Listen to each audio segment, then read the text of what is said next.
Samarlakota traffic లో నిలిచిన Shri Chaitanya bus.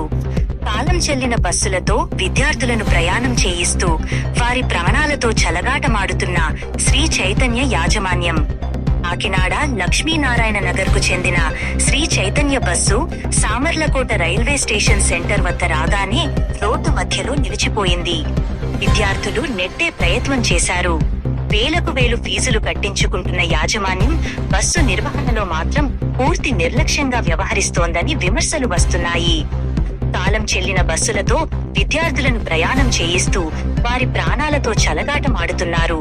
అనేక ప్రమాదాలు జరుగుతున్నా యాజమాన్యాలలో మార్పు మాత్రం రావడం లేదు. ఉన్నత అధికారులు స్పందించి బస్సులపై ప్రత్యేక శ్రద్ధ చూపి కాలం చెల్లిన బస్సులను నిలిపివేసి ప్రమాదాల నివారణకు చర్యలు తీసుకోవాలని కోరుతున్నారు.